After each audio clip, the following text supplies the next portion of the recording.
Hello, hello, hello. Just welcome. Welcome, welcome. Um, going to talk a little bit about, you know, it's funny, we've been talking about recovery from addiction and alcoholism but lots of comments I get are from folks who aren't really living in the kind of addiction that I'm talking about from drugs and alcohol or recovery from that. That it, mostly what I hear is people are saying, "Look, what you're saying, David, kind of applies to all of us," and it does. It does, and especially right now, a lot of people are living in. What I want to talk about today is folks that are living in fear or resentment or self pity.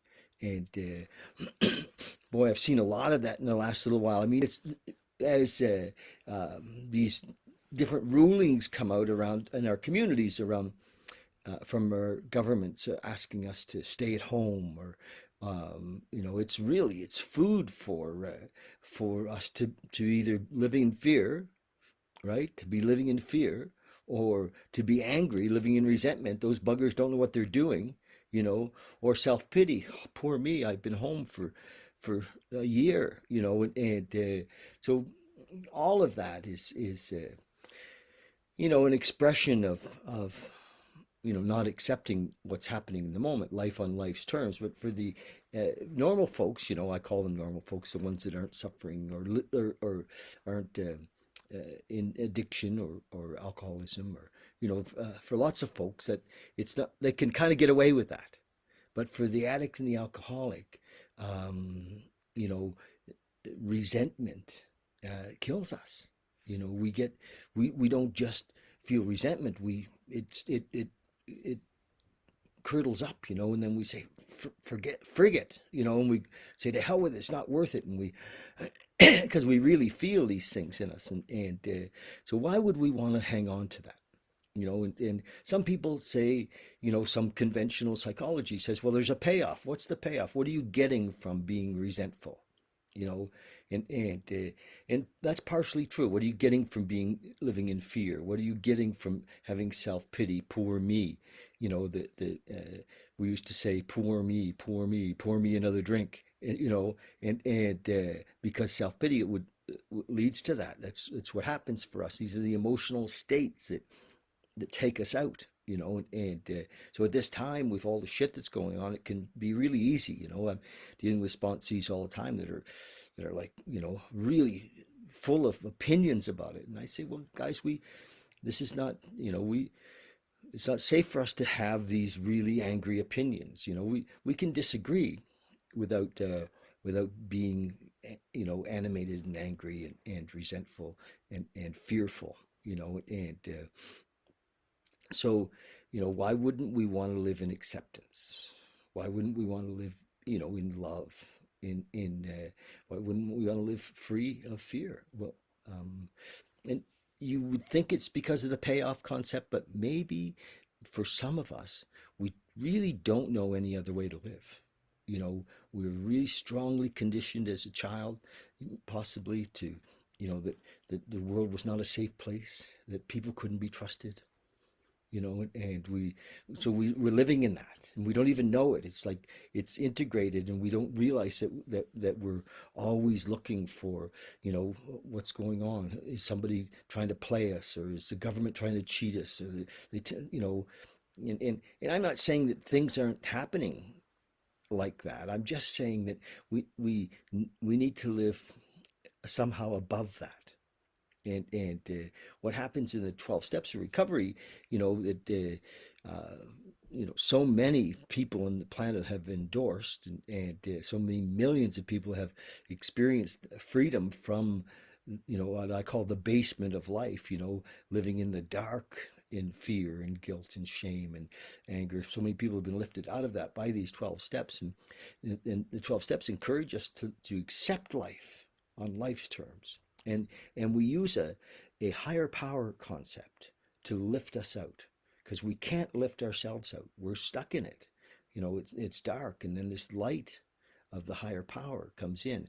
And you can call it whatever you want. You can call it God, you can call it love, universal intelligence, consciousness, Father of light. I mean, there's lots of names or concepts for this higher power, but when we're stuck in this, in the muck and mire, in the darkness of these emotional states, and it's hard to see out. It's almost impossible to see out. And love comes in many forms. It can come from, somebody like you reaching in to help somebody out, to listen with compassion. Listening is loving, it really is. Not fixing, but listening. Just, and letting somebody express themselves, not just what they think is wrong with the world, but what's happening for them. And so listening is loving, and I encourage that. I mean, it's how do we show our love, right? Hi, Teresa. Hey, Kathy. So listening is loving. How do we show our love? Well, we show our love by listening, by being there for each other. And then often, what happens is that when the addict or the alcoholic really gets that, holy shit, they're screwed. They've just had another bout, and they've got an impaired driving charge, or they've got their relationship is on the rocks. They're sleeping in the garage. They're like, okay, I've got to do something, but I don't have a concept or an idea of this higher power that I can relate to. And that's where those of us who have, developed recovery, I mean, we simply show up for those people, and we say, well, this is what worked for me. And I remember my very early days in recovery, and I was trying to figure out, what was this thing? This, step two says we came to believe in a power greater than ourselves. Well, I had a belief, but my mind was saying, I don't understand. I wanted to understand. And a couple of things happened. One was that my sponsor at the time said, if you can understand God in your little pea brain, he's not much of a God. And I was like, oh. So I started to let go of this desire to understand, because what was the understanding, my desire to understand was coming out of fear. It really was. It was coming from, I didn't want to trust something I didn't understand or I couldn't control. And yet, so I got that I had to let go of the understanding. And it doesn't mean that I totally did let go of that, but, and the other thing that happened to me was that there was a concept, because that's all we have around this higher power is different names and concepts of it. We can't really explain it. Religions give us, a vision of it and a concept of it, and that's helpful. And we can say, oh, that's it. I'm a Christian, or I'm a Hindu, and I believe in God in this way. And those are good. They're concepts, and they help us lift out of, of the darkness. But in the very early days, my concept that dawned on me, that worked for me, was God the Father. It was in our big book, and one of the concepts was God the Father. It was like, oh, okay, because at the time I was a dad, and my little girl at the time was about almost 2. And I'd been around the 12 steps, with what I call meeting sobriety. I was going to like 2 or 3 meetings a day just to stay lifted up. I was crazier than a shithouse rat. and so this concept of that kind of worked for me at the time was God the Father. It's like, oh, okay, I'm a dad. I could see that my daughter, who I just talked to about an hour ago, was great. And this little girl, I couldn't not love her. I got that. It was like, it wouldn't matter what she did. I had this realization that I couldn't not love her ever. And that was, because my thing around any concept with God was that if he knew who I really was, there's no way he would want to have anything to do with me. And it was a very small idea, but that was it. I felt like such a piece of shit at the time that, I wasn't worthy of that relationship. And the other thing is that I also thought of my own dad. For me, even though my dad was an alcoholic and had, I think a really hard time expressing himself, I never questioned whether he cared for me or loved me in our way, and so I got, okay, he always kind of showed up for me if he had to, and it was a love that I got from my father. And so I kind of put that together, and that was my beginning. That was like, okay, so I can use that concept of God the Father, and it's of course evolved and changed, and but we start where we can, and with that I was able to see out of the pain of of living in fear, the pain of living in anger and judgment and complaint, and into a new world. And and I stayed on that path of for me, years and years of asking, speaking to that universal intelligence, whatever it is, to ask to be shown more, to be asked to be shown more, to be, and that prayer's never gone away. And so that's the deal, I guess. If if you want to get out of that, you know, thing of complaint, and you want to be free, you want to live in the light. It's possible for everybody. It really is, and it's not that complicated. So that's it. Love you guys, and I'm reading our little book today. Where did it go? Uh, oh, there it is. There it is. Been doing this for a while, and we're going to read again. Um, what day is it? It is the 8th of April, and we're going to read from the 24-hour day book, and we're so close to being finished a full year of reading this book.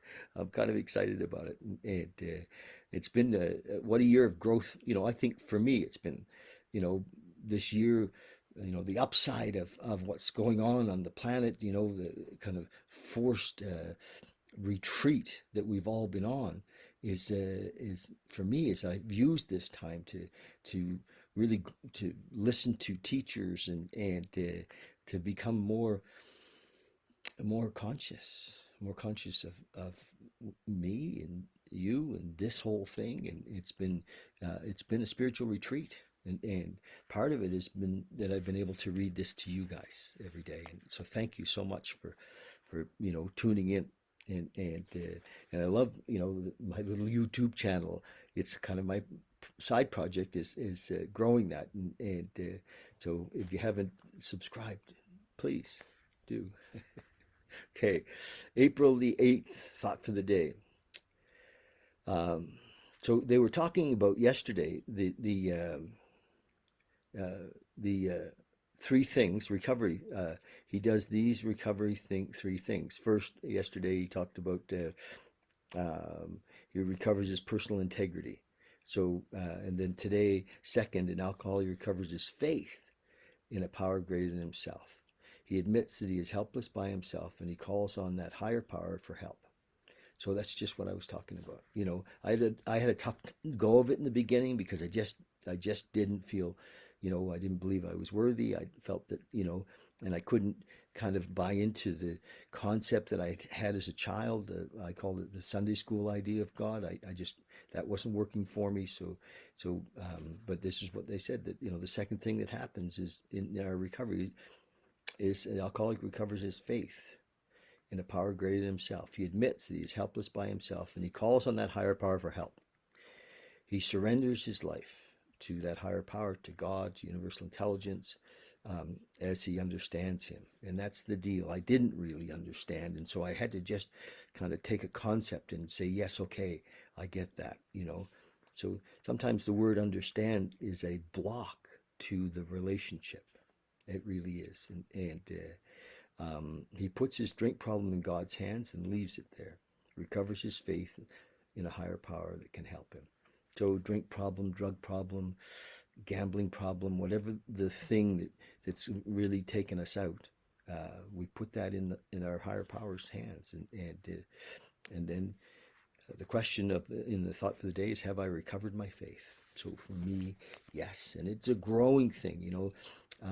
William James in our book is quoted as saying that many of us have had a spiritual awakening, which is of the educational variety. Incrementally, we we're shifting into having, what Jung suggested, we needed a complete psychic change, and the spiritual nature, and that we had a spiritual malady. So this is, many of us don't have a huge white light experience. We grow into it, and so I encourage you. Meditation for the day. You must make a stand, it says, for your higher power. Believers in higher power considered by some as peculiar people, whatever. You must even be willing to be deemed a fool for the sake of your faith. It says you must be ready to stand aside and let the fashions and customs of the world go by. So when God's purposes are thereby forwarded, when God's purposes are thereby forwarded, be known by the marks of distinction, a believer. These are honesty, purity, unselfishness. Okay, love, gratitude, and humility. So these are the traits of somebody in this man's opinion. Remember, this book is just this man's opinion, but the traits of a man who's living in a kind of a God-centered, God-conscious life, or a spiritually based life. These traits are honesty, purity, unselfishness, love, gratitude, and humility. Sound like a bad mix, does it? Considering where many of us have come from. And prayer for the day. I pray that I may be ready to profess my belief and faith in my higher power before men. And I'm so grateful because I get to do that a lot. I'm working with a lot of newcomers. I'm doing it right now. That this is what worked in my life. It's lifted me up. Uh, wow, I think my video fell off. Oh. Prayer for the day. I pray that I may be ready to profess my belief in God before men. I pray that I may be turned aside by the skepticism and cynicism of unbelievers. Well, I think I lost it there. I think I did. So we're going to end it. I lost the picture, so I'm not sure what happened. And